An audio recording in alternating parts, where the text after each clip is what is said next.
సిద్దిపేట జిల్లా గజ్వేల్ పట్టణంలోని శోభా గార్డెన్స్ లో బీఆర్ఎస్ నాయకులతో మాజీ మంత్రి తన్నీర్ హరీష్ రావు గారు సమావేశం నిర్వహించారు.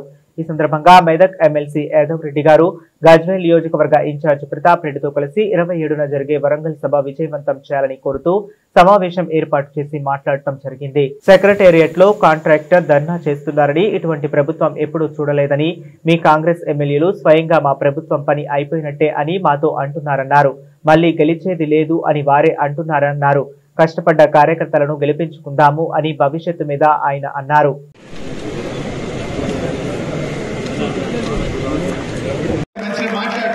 కేసీఆర్ మాటలు వింటే గట్టిగా మాట్లాడతారు. రేపు మనకు లోకల్ బాడీ ఎలక్షన్స్ లా లాభం అవుతుంది. అందువల్ల మీరు సీరియస్ గా తీసుకొని మనకి ఇచ్చింది 15,000 టార్గెట్. నేనేమంటే 15,000 తీసుకురావాలి, 2-3,000 ఎక్కువ వాళ్ళు తప్ప తక్కువ లేదు. ఇందాక యాదవ్ రెడ్డి సార్ గారి ప్రతాపాన్ని ఏమన్నారు, మీరేమి జనానికి భయపడుకుని ఇంకా 2 వాళ్ళు ఎక్కువైనా నేను దండాడతా తెస్తాను. ఆల్రెడీ ఆర్టీసీ బస్సులు మాట్లాడిండు, ప్రైవేట్ బస్సులు మాట్లాడిండు, స్కూల్ బస్సులు దండాడిండు, ఇప్పటికే 200 బస్సులు చేసి దండాడిండు. ఇంకా చేద్దాం, ఏమైనా చేద్దాం, కానీ మీరు మొబైలైజ్ చేయండి.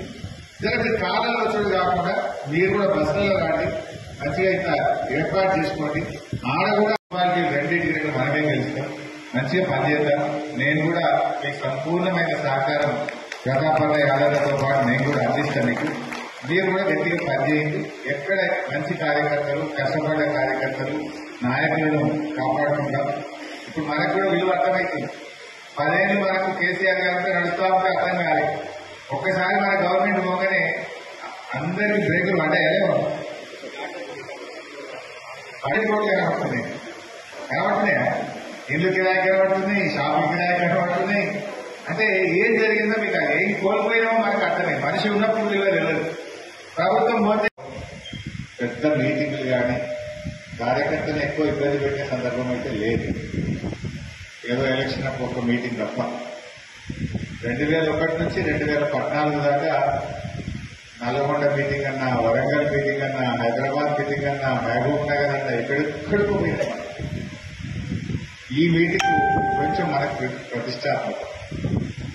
వాస్తవానికి మనం పోయినా పోకుండా మీటింగ్ సూపర్ సక్సెస్ అవుతుంది, అందరికీ డౌట్ అవసరం లేదు. అట్లని రాజుగారు ఏదో పాలు నీళ్ళ కథ చేయకూడదు, ఏ పుల్లు ఒకరికి మనకు కథ చేయకూడదు. నిన్న నాకు క్రాంతి జోగిపేట మాట్లాడుతుంటే, అన్నా పనులు జరుగుతుందేవే, ఏ ఊళ్ళో పోయినా మేమొస్తాం అంటుండ్రు. నేను అనుకున్న దానికంటే టార్గెట్ దాటిపోతుందన్నా అని క్రాంతి గారు ఎస్ఎంఎల్ఏ మాట్లాడుతూ ఉంటాయి. అట్లే భూపాల్ రెడ్డి నారాయణ గారు కూడా మాట్లాడుతుంటాయి.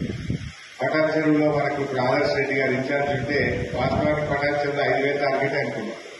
అన్న మాకు 10,000 దాటుతుందన్నా, పనులు జరుపుకోలేవు, కొంచెం మాకు బిహెచ్ఎల్ డిపో, ఎస్క్యూ డిపోకే కొన్ని బస్సులు ఇప్పి అన్న, బండ్లు సాగుతలేవని పటాన్ చెరువు మన ఇన్ఛార్జ్ ఆదర్శ్ రెడ్డి గారు చెప్తా ఉంటాయి.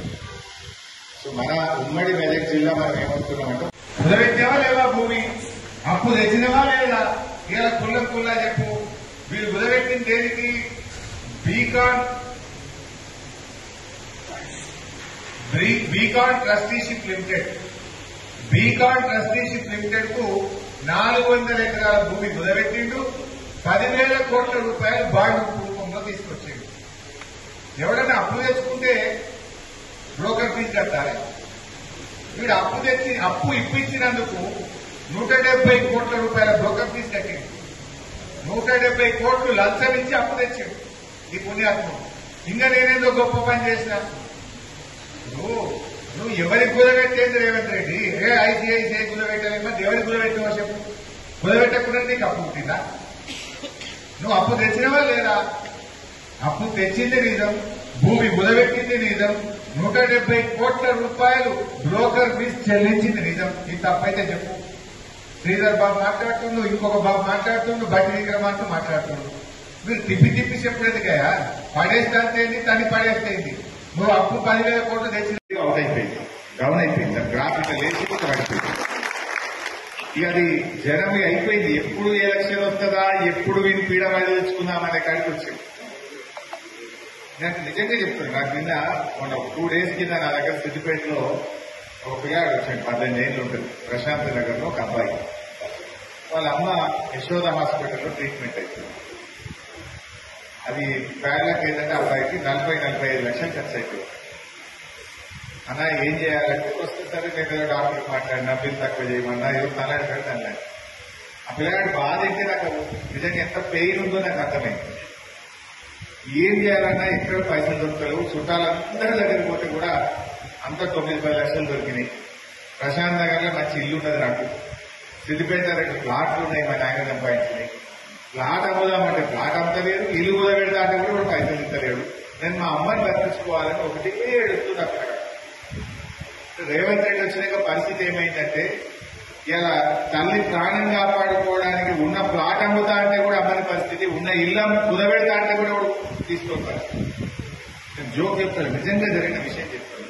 మా కృష్ణారెడ్డి కొడుకు మనవాడు ఇవాళ జాయిన్ చేయాలంటే ఇప్పుడు 1,50,000 ఫీజట. కేసీఆర్ పెట్టిన గురుకులాలేమో 1,20,000 మనమే ఖర్చు పెట్టి ఫ్రీగా కడుపు నిండి అన్నం పెట్టి, వారానికి 2 సార్లు చికెన్ పెట్టి, మటన్ పెట్టి, రోజు గుడ్డు పెట్టి 1,20,000 మనం ఖర్చు పెట్టి చదువు చెప్పేదేమో కేసీఆర్ బ్రాండ్. రేవంత్ రెడ్డి బ్రాండ్ ఏంటంటే 1,50,000 కట్టాలంట మీరు ఉంటారు. అది మళ్ళీ దానికి స్కూల్ బస్సు ఫీజు వేరే 30,000, స్కూల్ బస్సు ఫీజు వేరే, స్కూల్ ఫీజు వేరే. ఇది రేవంత్ రెడ్డి బ్రాండ్ అంటారు. ఇక ఆయన బ్రాండ్స్ అనేది కట్టున్నది.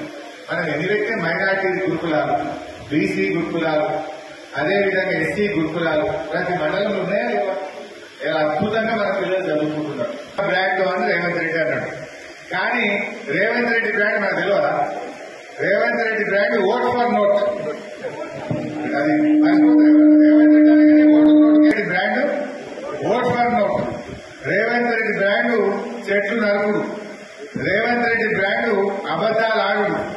రేవంత్ రెడ్డి బ్రాండ్ బూతులు మాట్లాడు. రేవంత్ రెడ్డి బ్రాండ్